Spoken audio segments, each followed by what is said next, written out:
The music of Thailand reflects its geographic position at the intersection of China, India, Indonesia, and Cambodia, and reflects trade routes that have historically included Persia, Africa, Greece, and Rome. Thai musical instruments are varied and reflect ancient influence from far afield, including the klong thap and kim, the ja, the klong jit, and the klong kek.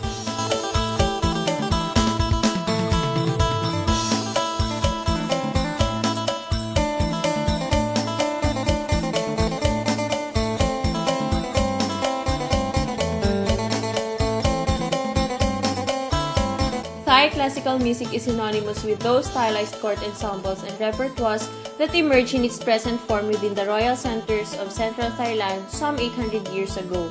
These ensembles, while being deeply influenced by Khmer and even older practices and repertoires from India, are today uniquely Thai expressions. Traditional Thai classical repertoire is anonymous, handed down through an oral tradition of performance in which the names of composers are not known. However, since the beginning of the modern Bangkok period, composers' names have been known, and since around the turn of the century, many major composers have recorded their works in notation. There are two main assumptions made about the origin of traditional Thai music. The first assumption is that the music was derived from India, whose musical identity has largely spread throughout Asia over the centuries, including some genres of Thailand music. The second assumption is that the Thai people somehow created their music completely originally. While the three primary classical ensembles, the Pipat, Kruang Sai, and Mahori, differ in significant ways, they all share a basic instrumentation and theoretical approach. The history of Thailand music becomes identifiable during the fall of the Ayutthaya kingdom, known as the Ratansky period. The characteristics and styles were the same, but here is where many of the traditional and culturally identifiable instruments were created. Education is prized in Thailand. 98% of school-aged children attend school, and 96% of the population is literate. Music is an important part of children's education as well, and many Thai people can play one or two traditional Thai instruments. Folk and classical music form the foundation of traditional music culture in Thailand, and although they have been partially eclipsed by popular music, they still play an important role more broadly in Thai culture. Thai music was part of an oral culture and developed no traditional system of notation. As an integrated, unique system, the traditional music of Thailand is probably not more than 600 years old. The classical or Bangkok period, beginning 1782, may be considered a culmination of musical evolution that probably started, as nearly as can be ascertained from the references, in the 14th and 15th centuries with the rise of Ayutthaya as the capital in 1350. Music flourished for the next few centuries in spite of occasional oppression from monarchs like Rama I and the burning of Ayutthaya, including its art collections and libraries. In 1767, the result of which is a loss of most knowledge necessary to reconstruct the history of Thai music before the Bangkok period. Thai music is non-harmonic, melodic, or linear, and as is the case with all musics of this genre, its fundamental organization is horizontal. Thai music in its horizontal complex is made up of a main melody played simultaneously with variants of it which progress in relatively slower and faster rhythmic units. This is known as heterophony or polyphonic stratification. Instrumentalists improvised idiomatically around the central melody. Rhythmically and metrically, Thai music is steady in tempo, regular in pulse, divisive in simple duple meter, without swing, with little syncopation, and with the emphasis on the final beat of a measure or a group of pulses and phrase, as opposed to the first as in European-influenced music.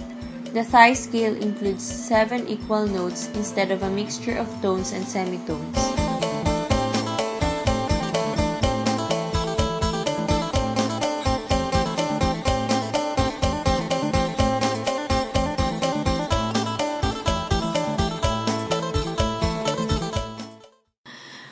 In a country where the most revered ritual in classical music pays homage to music teachers, it comes as no surprise that music is a fundamental part of culture and society in Thailand. The name of this country means land of the free, and it is the only country in Asia never colonized by Europe. It is located in Southeast Asia and bordered by Myanmar, Laos, Cambodia, and Malaysia. Most of the population is Thai, 75%, but there are minority groups of Malays, Chinese, Laotians, Hmong, and others. In a country where the most revered ritual in classical music pays homage to music teachers, it comes as no surprise that music is a fundamental part of culture and society in Thailand. The name of this country means land of the free, and it's the only country in Asia never colonized by Europe. It is located in Southeast Asia and bordered by Myanmar, Laos, Cambodia, and Malaysia. Most of the population is Thai, but there are minority groups of Malays, Chinese, Laotians, Hmong, and others. Education is prized in Thailand. 98% of school-aged children attend school and 96% of the population is literate. Music is an important part of children's education as well, and many Thai people can play one or two traditional Thai instruments. Folk and classical music forms the foundation of traditional music culture in Thailand, and although they have been partially replaced by popular music today, they still play an important role more broadly in Thai culture. Classical music is an important, influential, and identifiable music art form for many Thais. Classical music, meaning composed music played by professional musicians mainly for performance, has existed in its present form in Thailand since at least the 1300s, so it reaches back as far as the roots of modern European classical music. There are three main styles of classical music in Thailand: Pithat, Kruang Sai, and Mahori. These styles make use of four different instrument groups: woodwinds, strings, melodic percussion, and rhythmic percussion. Pithat is the most well-known style to non-Thais, probably due to its fast, flashy tempo and unique instruments. Pithat is audibly recognizable by the Pinai, a shrill quadruple reed oboe-like instrument. Other instruments include the ranat, a curved boat-shaped xylophone, and a circle of small kettle gongs called the klong wong nai, which usually plays the main melody. To play this instrument, a musician sits cross-legged in the middle of the circle with small gongs and uses wooden mallets to strike them. Like many other Southeast Asian traditions, the rhythm is based on recurring rhythmic cycles of beats. The main melody is usually played by one instrument, and then the supporting instruments play an elaborately ornamented version of the melody to complement the main melody.